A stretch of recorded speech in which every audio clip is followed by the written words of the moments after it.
Good afternoon and welcome to, sorry, my computer is going wild. Good afternoon and welcome to the kickoff episode of season 4 of the Way to Wow show, People Making Money. As always, I am your host, Kevin Bemmel. And for those of you who were watching the show at the end of last year, we replayed a couple of episodes previously recorded. I hope you enjoyed those. And now for 2023, we are back to live broadcasts. And we're going to start the year off with a topic that I suspect may be on your mind. For those of you who are, super diligent and, a little OCPD like me, you may have already worked on this last month, the end of December for this year. But if not, it's not too late to set your goals for 2023. As a side note, I have to say, I find the year 2023 to be where it's a prime year, right? Because it's not divisible by anything, ending in 23. I don't know why I find that strange, but I do. In any event, we're going to talk about how to effectively set goals. And, there's just a couple, maybe 3 things to keep in mind. It doesn't have to be a laborious process. And it doesn't have to be a daunting process either, but it is, I think, an important thing to do in order for us to achieve professional success, as well as success in the other areas of our lives. So, people say, don't have a background with a lot of stuff on it when you're on Zoom. And yet, behind me, I have all these things here. And the reason is I'm going to talk, this is all part of not just goal setting, but also goal achieving, which is perhaps the more important part of the combination. It's all good and well to have goals, but we really want to achieve them. And how do we do that effectively? How do we set goals that will stretch us, but still are realistic and something that we believe we have a chance of achieving? So I'm going to talk about several things, drawing on information from other people that I've learned from over the decades, and hopefully you will find this useful for your own work. So I think the first thing to be aware of is goals are not set in stone.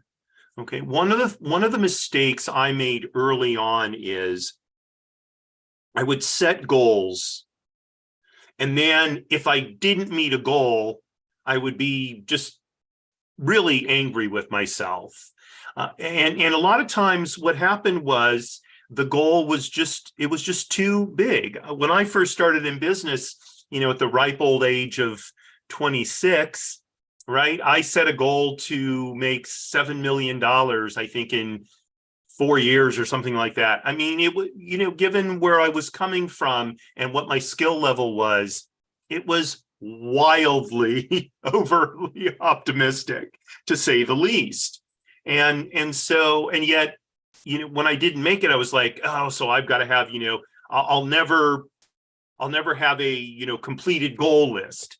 It's like, that's not how it works. If we don't achieve a goal in a particular time frame, what we need to do is review that goal and decide, is it still relevant to my life? Number one. I've found over the years, sometimes I've set a goal, and when I haven't reached it, when I really examined the goal, I realized, well, the reason I didn't reach it was because it's really just not an important aspect of my life at this point. So, okay, so then drop that goal, work on something that is more relevant to obtaining the kind of life you want to have. And the second is, if it's still relevant, so then, why did I fall short? Was it just an inadequate time frame. So I shouldn't have said I could do this in a month when it's going to take 3 months, 6 months, a year, 5 years, whatever it is. Or am I lacking some kind of skill in order to attain the goal? Or, did I procrastinate and just never really do the work that was necessary to attain the goal? And by the way, if your answer is that third one, that's an important indicator that perhaps the goal is not as relevant to your life as you think it is. Okay. Now, by the way, it could also be you lack skills, or you're just daunted by the prospect of what you need to do. Those can all be factors. Okay. But the relevancy factor is, I think, something that we don't always consider. Sometimes we set goals because we think, well, I got to do this. And the reality is we can waste a lot of time that way, a lot of time and effort.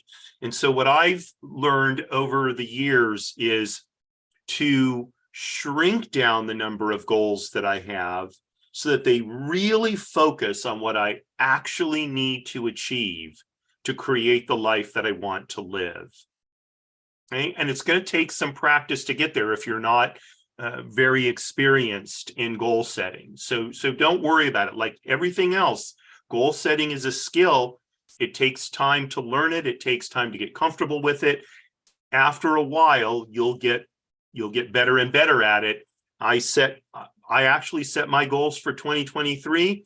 Took me, I think, a couple of hours working on it last week.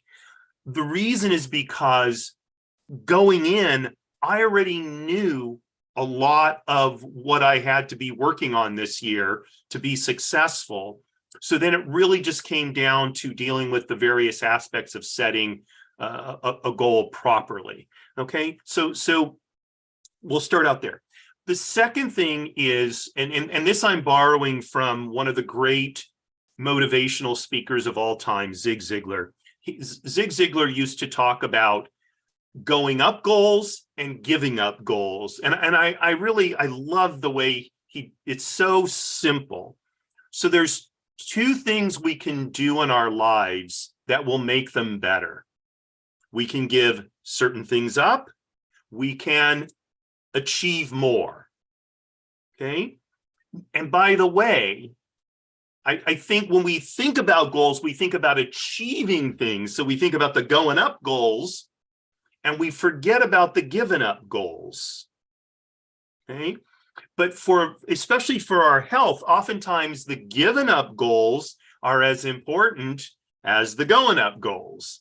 Okay. So I highly recommend keep both of those in mind. Okay.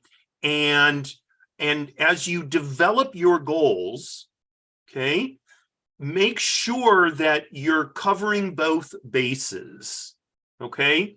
Now, by the way, let me just say that a lot of my give up goals, I've turned into go up goals.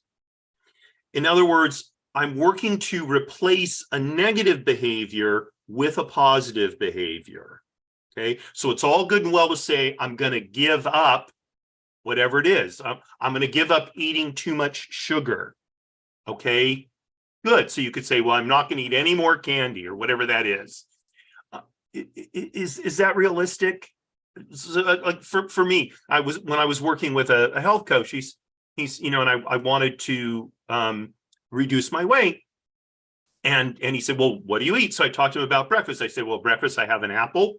I usually have cereal and milk, and then I have some chocolate. And he's like, well, you got to give up the chocolate. And I'm like, no, I like it too much. Okay. What I decided to do was, rather than give up chocolate, was to change the chocolate that I ate and really get into the nutritional aspects of it, so that the chocolate that I'm eating, I mean, it still has some sugar in it, of course, but it's much more higher. It's much higher quality, and so I can justify it on a nutritional basis. Isn't that great, right? And also, I just eat less of it. That's what I ended up doing, right? So a give up goal doesn't always have to be put in the context of literally stopping something.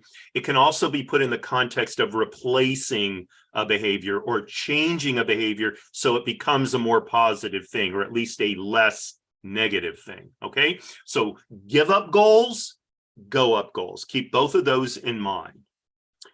Now, the most recent, I'm going to call it an innovation, although maybe that's not quite the right term, that I've brought to my goal setting, I learned from a friend of mine by the name of Jeffrey Hazlett. So Jeffrey is one of the most well-known people that I know.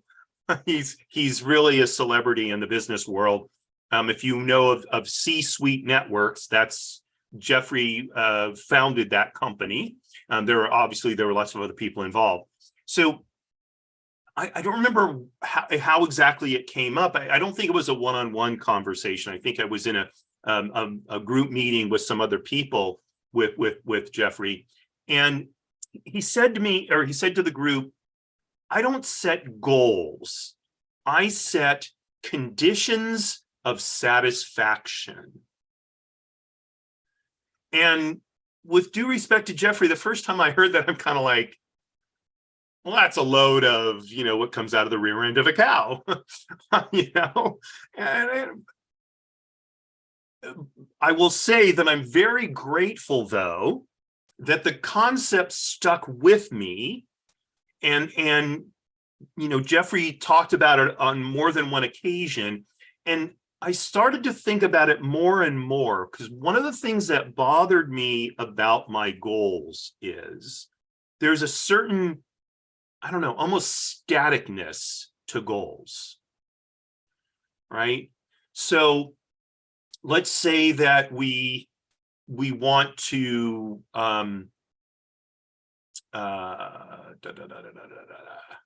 okay, so let's say we have a net worth goal. Okay, so let's say, just to pick a number, you want to be a millionaire. Okay, so your goal is to have a net worth of $1 million. Okay, and you set that as, let's just say, a 10-year goal. Okay, and 10 years comes along, and bang, hey, you made the goal. You got $1 million. Okay, and then the next year the market tanks, and all of a sudden you're at 750.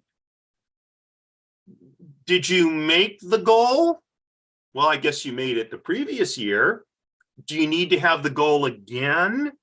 Because now the value of your net worth has dropped, so you don't have $1 million. How does that work? And that was one of the issues that I really struggled with, is when I would meet a goal, but then something would happen later on that essentially negated my having met the goal. And I realized that this idea of conditions of satisfaction, in other words, the aspects that we're working on to give us the life we want to live, this idea of conditions of satisfaction much better describes our long-term, what I used to call long-term goals. Okay, and the reality is, I don't have long-term goals anymore. I only have conditions of satisfaction. And in fact, if you look at this right here, this is an Excel spreadsheet that I do this with. So right here, see these right here?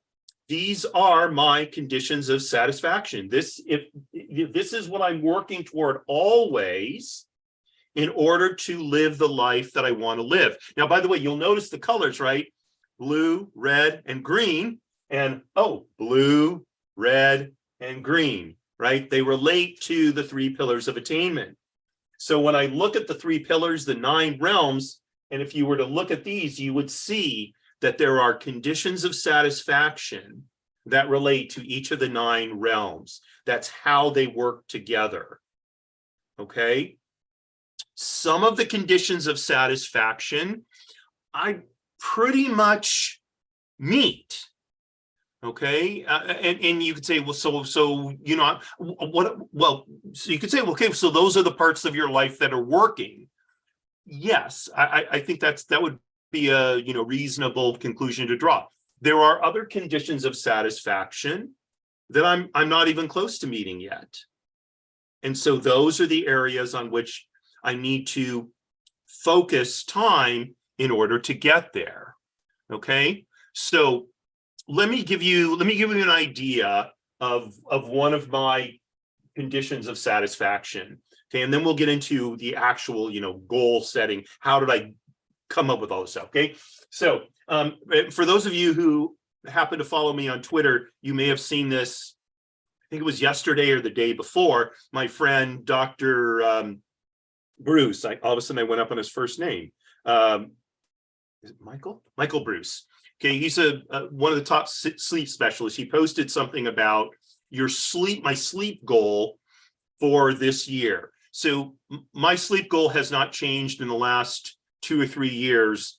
And it's an outgrowth of having worked with Michael in order to understand what is good sleep, right?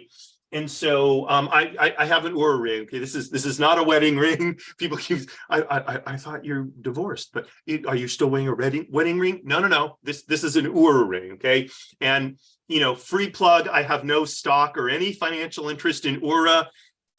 Great tool. It's an absolutely fantastic tool. Okay, I turned my friend Bill Gross onto it. Bill loves it. Michael Bruce got to test it early on, and as like I said, as he's one of only 187, I think, sleep specialists in the world with a level of credentials that he has. So that's how rigorously it was vetted. Okay, so for my my condition of satisfaction for sleep is sleep for at least 7 hours a night, of course, with a score, meaning an Oura sleep score of at least 85. Okay, so what does that mean? For an adult my age, 7 hours of actual sleep, not 7 hours of being in bed. That's different, because generally speaking, I need to be in bed, laying down, lights off, trying to sleep for at least 8 hours in order to get a little over 7 hours of actual being asleep time. Okay. So, and that's, now, by the way, my daughter, who's a teenager, and this is true of teenagers in general, they need 8 to 10 hours of sleep. Okay. So if I were a quarter of my actual age, if only, right, for all of us, well, maybe not. Some people don't want to go back to being young. There's a great Maurice Chevalier sings a great song about I don't want to be young anymore, right? So I don't really want to be a quarter of my age. But if I were, this would not be an appropriate condition of satisfaction for me, because it's not enough sleep. So I'd have to say a minimum of 8 hours or maybe 9 hours, depends on what it appears my body needs. But for my purposes, 7 hours seems to work pretty well. Okay. And then a sleep score of 85. So on the Oura ring, the sleep score is a scale of basically 1 to 100. I've never gotten 100. Okay. I have gotten in the 90s on occasion. The minimum for sleep excellence, if you will, is 85. Okay.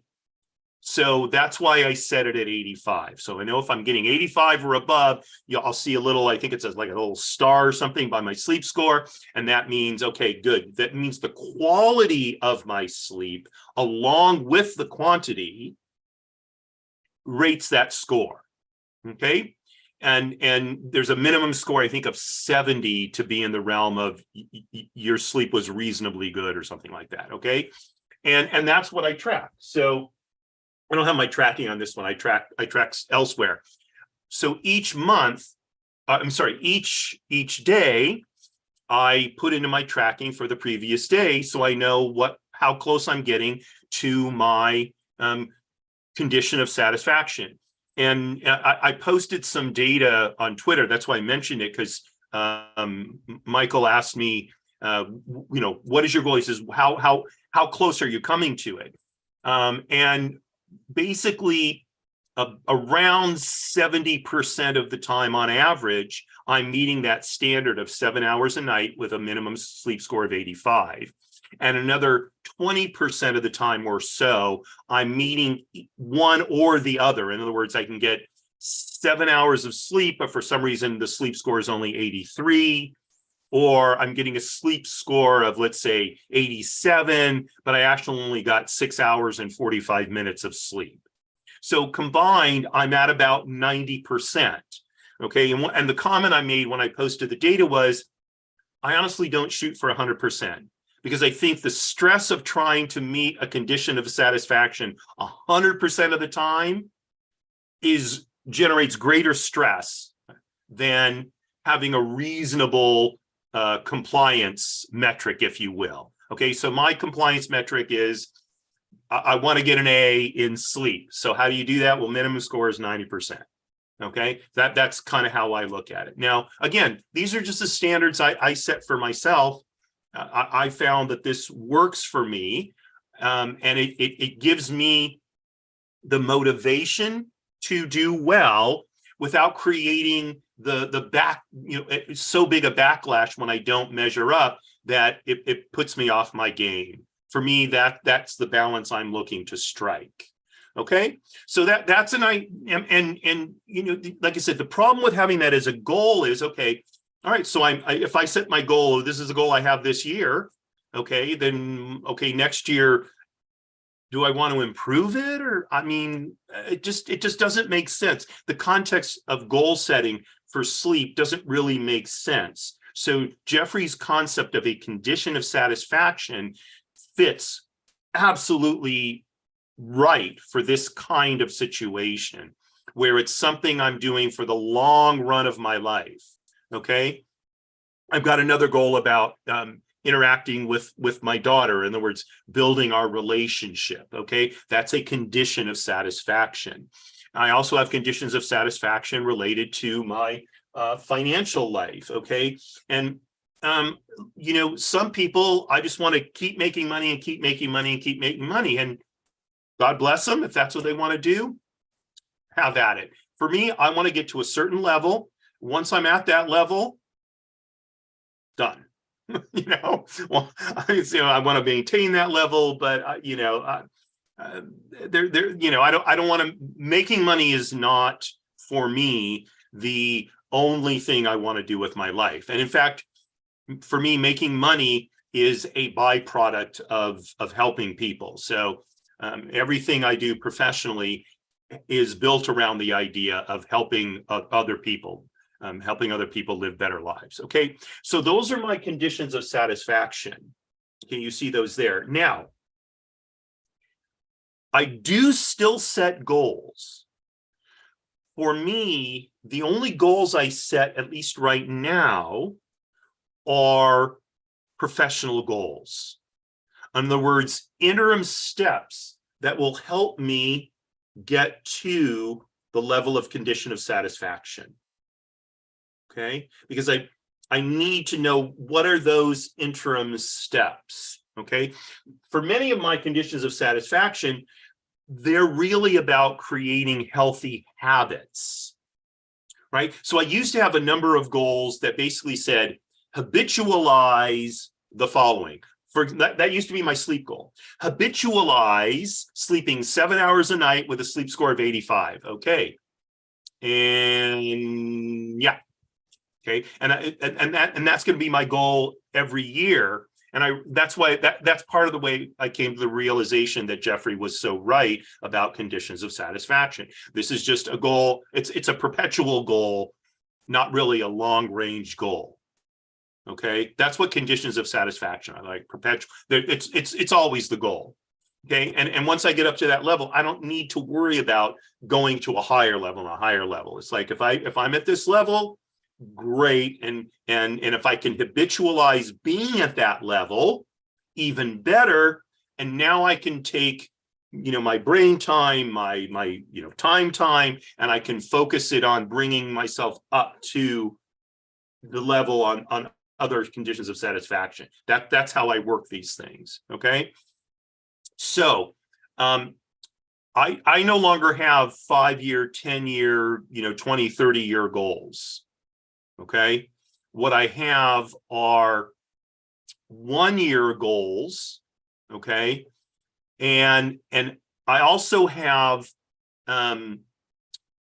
aspects within the conditions of satisfaction that allow me to continue to meet the condition of satisfaction. So, for example, one of my conditions of satisfaction is to do a little bit of what's broadly called scripture study. In Judaism, we call it Torah study. To do that every day, basically. Okay, so right now I'm studying something called the Gemara. I'm about 2,000 plus. What are called, well, I forget the Hebrew word, but I'm about 2,000 plus pages through a 2,700 plus page set of books. Okay. And it's going to take me whatever it's going to take me. So, and originally I said, okay, I want to have this done in whatever it was, 14 years or what I found is that incentivizes me to move through it rather than enjoy it and absorb it, which is really the point of studying scripture, right? It's to learn and use it to make our lives better, make us better people, etc. Okay, so that's why, again, I converted it to a condition of satisfaction. So I do my daily Torah study. Okay, and right now it's focused on learning the Gemara. And once that's done, I do have other things that I'm going to study. Okay, and I'll know, this next thing, it may take me whatever 5 years to get through, 10 years, whatever that is. But it doesn't matter. What matters is the daily engagement with scripture as I work to improve my relationship with God. Okay, so again, the idea of conditions of satisfaction, it's essentially perpetual goals, things that in many cases we're trying to habituate, and that greatly simplifies annual goal setting, because these for the most part aren't going to change. Or if they do, okay, so that they're gonna more evolve than change. Okay, and so once the first step in my goal setting that I did last week was to review my conditions of satisfaction, say, do I need to make any changes here? Okay. Now, by the way, this was now going back 2 years when my marriage broke up. I used to have a condition of satisfaction related to my marriage.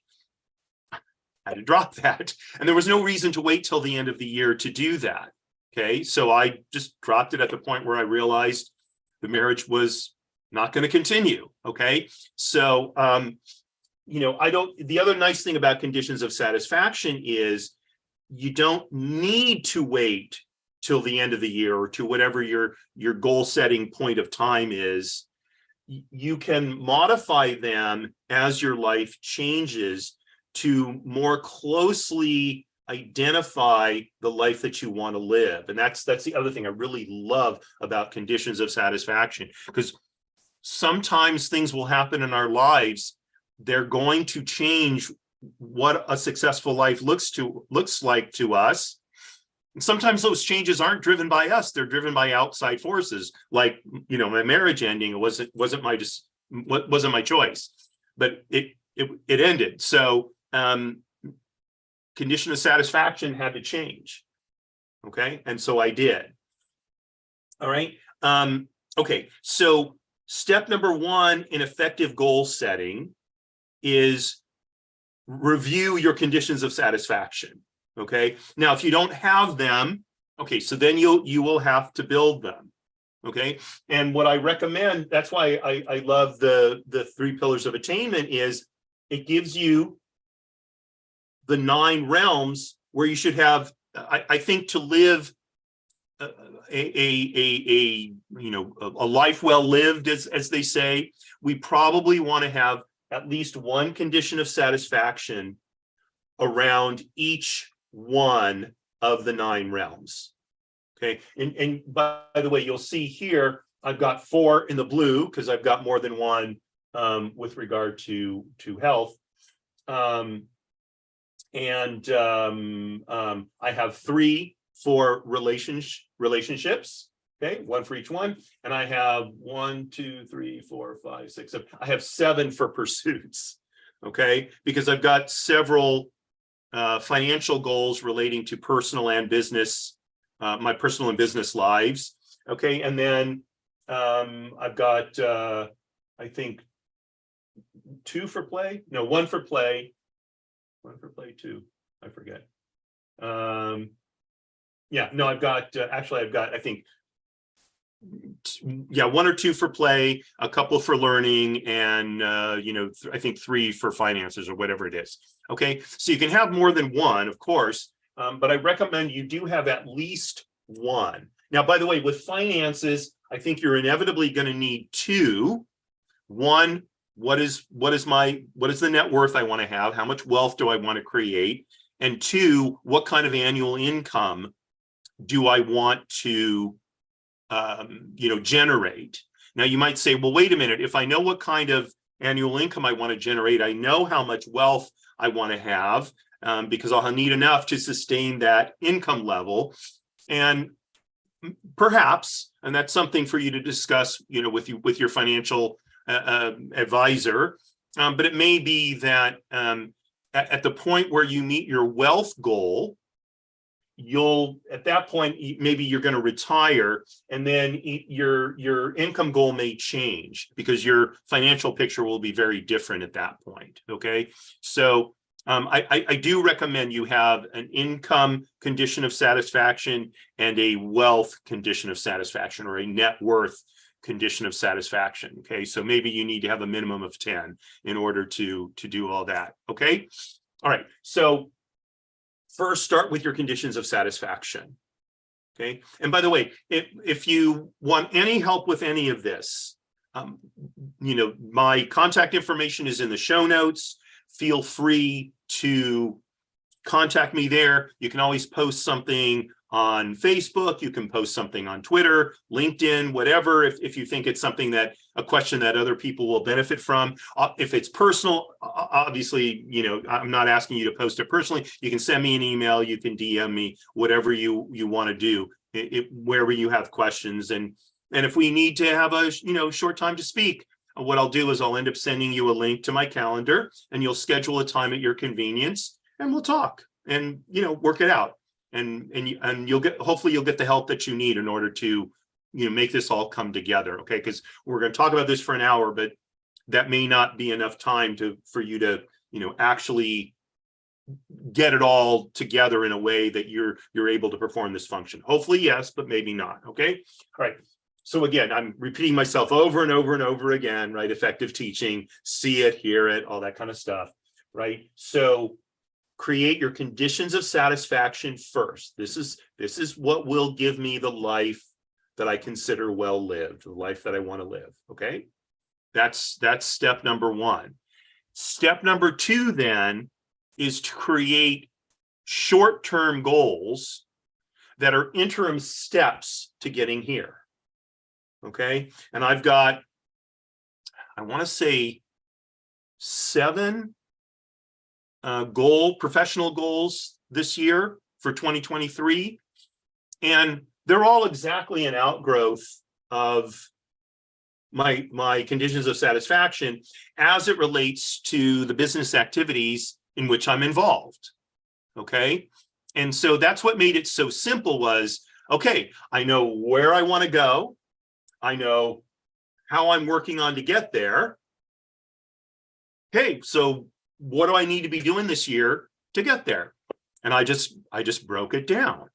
Okay, and I've got some goals that I need to accomplish by the end of the first quarter of 2023, and they're I think they're pretty straightforward. Shouldn't have any trouble meeting those. It's really just part of it is the timing is not completely within my control because it's dealing with outside organizations and that sort of stuff, and I don't control how fast they move. It was a lesson I learned last year. So I didn't achieve all of my goals from last year. I came up short on a couple. Okay. And one of the reasons was I didn't realize how much lead time I needed to accomplish one of the major goals that I set. So I only accomplished half of it, not all of it. Now that I understand the lead time, I think, I've set a realistic goal for this year, and I'll have that goal done by the end of March, and maybe sooner than that. By the way, it could be done by the end of February. And that's one of the things about goal setting. Rather than get all upset, oh, I didn't make the goal. It's like, okay, there was information I didn't understand, so I took the part that I didn't make, held that, and brought that over. So instead of it taking me 12 months to complete it, it's going to take me 14 or 15 months. There are bigger tragedies happening in the world. Okay. And then I think there's another goal. I think it's set to be completed by the end of the second quarter. And then I think the rest of them are year-long goals, and because of their scope. Okay. So the second step then is to come up with the annual goals you need to achieve or attain in order to get you the next step closer to your conditions of satisfaction. Okay. And now that can be a little bit difficult, this sort of what I call chunking down process. So if for example, let's say, your condition of satisfaction, we'll use the example I used a few minutes ago. I want to have $1 million net worth. Okay. Which, by the way, puts you in the top, I saw it the other day, I think the top 4% of people of net worth in America. Isn't that wild? $1 million. It just doesn't seem that much money these days when we talk about, a federal government budget where they're, appropriating trillions of dollars and everything seems to be in billions. I was commenting to somebody, I know I'm digressing, but it's just the figures we deal with in money these days just they just seem so crazy. Everything's billions of dollars, both in business and in government. Still, according to the data I found for last year, if you have $1 million net worth, you're above the top 5%, or you're within the 5%. Only 5% of I don't know if it's people or families have $1 million net worth. Isn't that just mind-blowing on some level? I mean, okay. And so but anyway, so let's say that's your condition of satisfaction, $1 million net worth. Okay. So assuming at the moment, let's say you're starting at 0. Okay. So can you get there in a year? I don't know. It depends what you're doing. Right. But realistically, probably not. Okay. And especially if you're just starting out, you're probably not going to make $1 million, because keep in mind, $1 million, it means you're going to have to earn every dollar of that on top of what it takes you to live, right? So if it costs you $60,000 a year to live, well, that means that you've got to generate income of after tax income of $1,060,000. And then, so add the tax burden on top, you're probably talking what, $1.3 million, $1.4 million. So that after tax, you still have that million. You see what I'm saying? So it's probably a bridge too far to do it in a year, but it may be perfectly doable in 5 years. Okay. If you're making a couple of $100,000 a year, well, not a couple of 100,000, but let's say you're making $275,000 a year. Okay. And you live a modest life for that income. So you could conceivably have $1 million at the end of 5 years.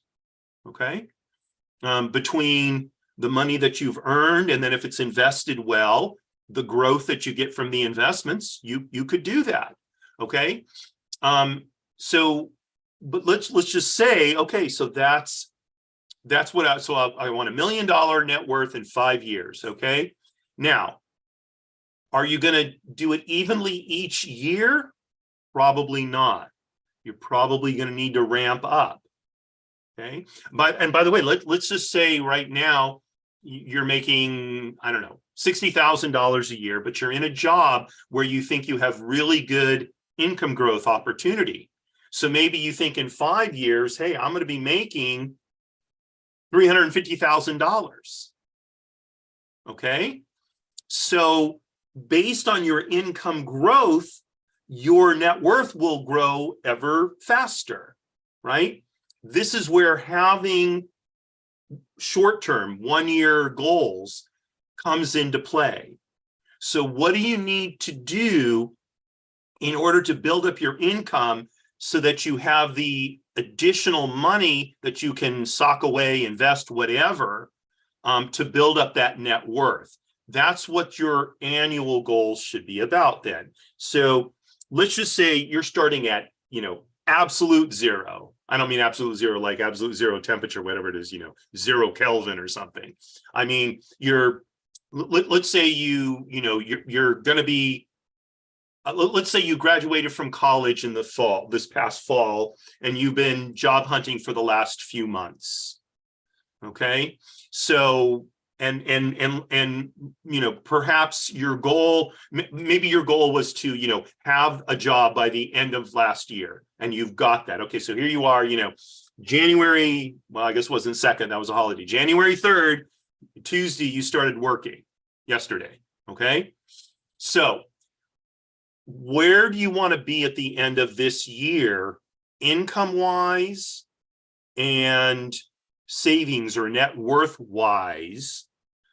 That's an interim goal, and you want to know what that is. So and now maybe you have a set salary, so then that doesn't matter, but maybe you have some kind of incentive, or maybe you're working on commission or something like that, and the harder you work, the more you can earn. Okay, so then you need to set that income goal so you know what it is.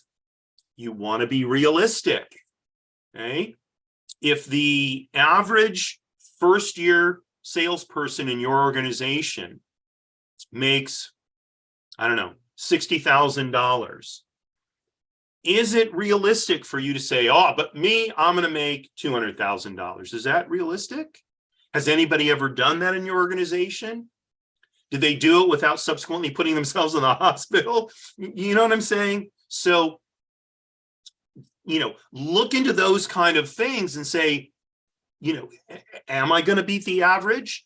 Or, given that everybody seems to feel that times are going to be kind of tough this year, would making the average actually be good performance?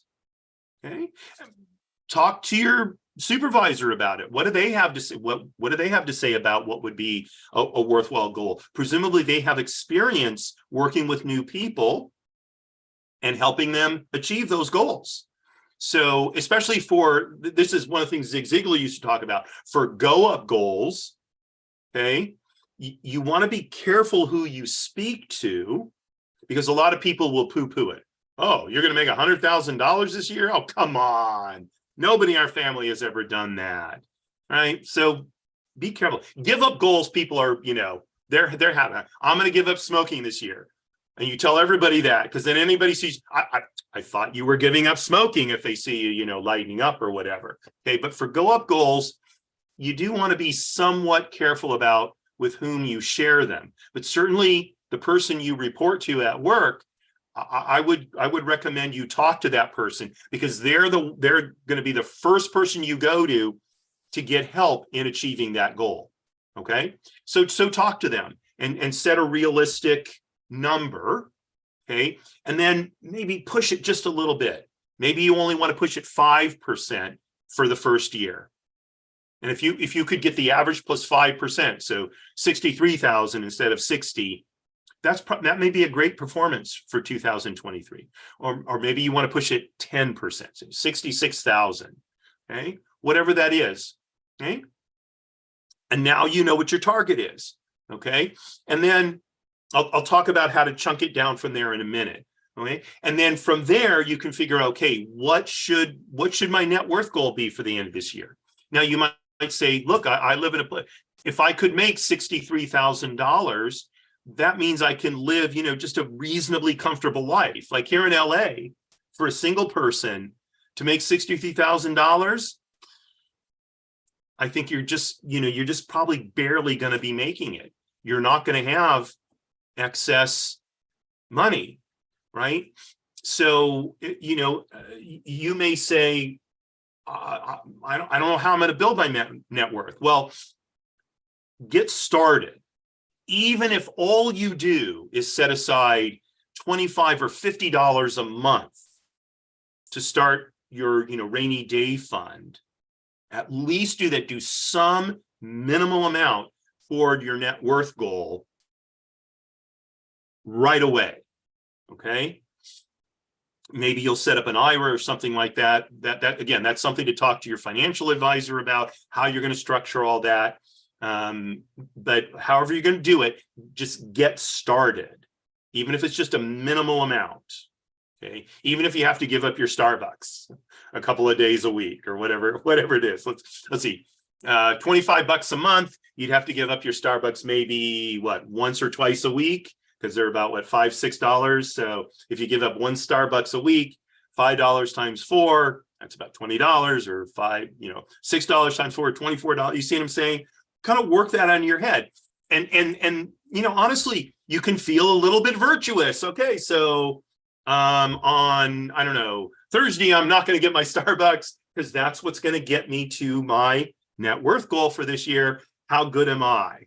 Right? And it's not egotistical. It's just, giving yourself a pat on the back. I'm giving something up for my long range well-being. Okay, well done. Really, seriously, well done. Right? If you keep doing that, you keep growing it a little bit, you're going to be great. Okay. So maybe your net worth goal for this year is only going to be $50 a month, $600. Okay, but that's $600 you didn't have set aside, at the end of last year. So good, you're on your way, and you'll figure it out more for next year. Okay. Now, one of the things you say, well, wait a minute, if I'm only going to save $600 in my first year, so then I got to make up all of that over the next 4 years to meet my $1 million, net worth goal. Well, so maybe the 5-year time frame is not realistic. Or maybe, second year, average second year income for someone at your company is double first year. So now you're going to make $120,000 next year, which means you can set a lot aside. And maybe it doubles again the third year. So now you're making $360,000. Now, wow, you're really socking it away. And maybe year 4, people are in general making, I don't know, $500,000 a year. Do you see what I'm saying? It depends how things might scale up for what you're doing. Okay. Now, if you're in a business or an industry where you don't have that kind of growth potential in your income, so then to meet that net worth goal, it's probably going to take longer. So maybe it's going to take you 10 years, 20 years. Okay, fine. Look, if you're doing the work that you want to do, the work that you enjoy, that gives you satisfaction, fulfillment, then presumably, and hopefully anyway, not presumably, but hopefully you chose it knowing that if wealth accumulation is also important to you, that it will, and you're in a job, or you're in a business that it doesn't have huge income potential. So hopefully you work that into your at least mental calculations about how long it's going to take you to build up to your net worth figure. Okay. Nothing wrong with that. Nothing wrong with that at all. And forget all these stories you hear about. Oh, this guy made, $100 million in 3 years and whatever. Very, very, very few people do that. Okay. Very few. Right. And some of them do it like, this guy, what is it, Brinkman Fried or whatever his name is, right? It's all just a house of cards. So I highly recommend you just ignore all that stuff. Okay. Set your life the way that you want to live it, not the way other people are living theirs or the way other people want you to live yours. Your parents may have put expectations on you about how you should live your life. Okay. In fact, I just saw a fairly cute movie based on that yesterday. Last night I was watching it. And the neat thing about the movie was, in the end, the woman realized, I don't want to live the life that my parents have mapped out for me. Right? Great decision, by the way. Almost for sure she's going to be much, much happier as a result. Okay. And that's what these tools are for. That's what the 3 pillars of attainment are for. I'm messing up my image here. That's what figuring out your conditions of satisfaction are for. Okay. And by the way, you may be wondering, what is this up here? This is my identity statement. So from the 3 pillars of attainment, I created a statement of my identity, which is my purpose and my mission. Well, my mission and my submissions. Submissions, not my submissions. Okay. And then from there, I created my conditions of satisfaction. Okay. It all just think. Okay. And you can do all this too. And it's a working, living document. Now, why do I have it up on the wall? It's so that I can see it, through the day. Sometimes we all do. We're working on something. It's like, oh, God, this is just not going the way I thought it would, or this is taking forever, or this is so boring, right? And I can turn to this and go, okay, why am I doing this? Because this is who I am, or who I want to be. Okay. And then, so, and the reason I said at the very beginning, we just have a few minutes left. I want to talk about what I built here in my, my office. So each one of these images is here to reinforce my getting to my conditions of satisfaction and or one of my short-term goals. Okay, so this is all business related stuff. This is my business plan, basically. See, here's the show, right? The Way to Wow. And this is the cover of my book. For those of you who watched other shows, this is the book that I take a lot of the information from. Okay, and this is just some notes on that I pass along to people frequently when I talk to them. And then these are the various licenses that I need in order to practice certain parts of my business. Okay. And then these 2 panels right here are just images of what my life's about. Okay. So one of my goals is to join the Century Travelers Club. Now, by the way, this has nothing to do with the Mile High Club at all. Okay. So please don't the guy's a rabbi, he wants to do what? Anyway, no, not at all. So the Century Travelers Club is a club of people who have traveled to at least 100 countries in the world.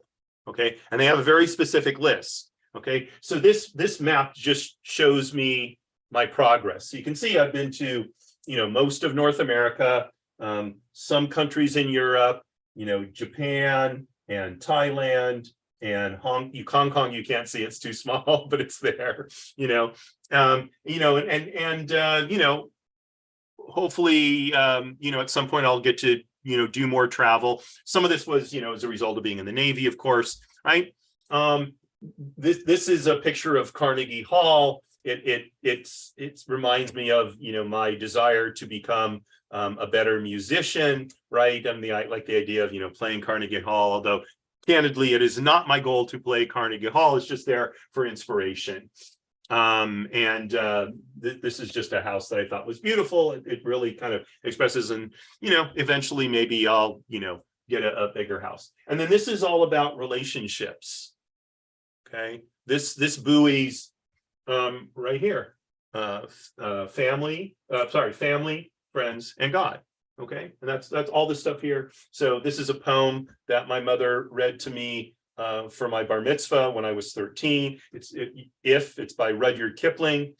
A picture of me and my dad and me, my daughter, et cetera, et cetera, et cetera. These different things that different people have given me, little things like that. And then over here is something that was given to me by some people in the Navy who appreciated how I had helped them. So it kind of reminds me of that, time in my life. Okay, so all these images and such, and there's a name for it, and I can't think of what it's called now. My friend Leah, she has a board with images on it that inspires her there, and there's a name for that, and I'm sorry, I can't remember what it is, but anyway, this is my equivalent of that board. Okay, and I think it's a really good thing to do, because it's one thing to set out your conditions of satisfaction in writing. It's another thing to have your goals in writing. And by the way, it's not a goal if it's not written down, and it's not a goal if it doesn't have a time limit. Conditions of satisfaction don't necessarily have to have time limits, because many times they're perpetual, meaning this is a constant, goal in my life, if you will. So I'm always working to meet this particular objective. It never varies through my life.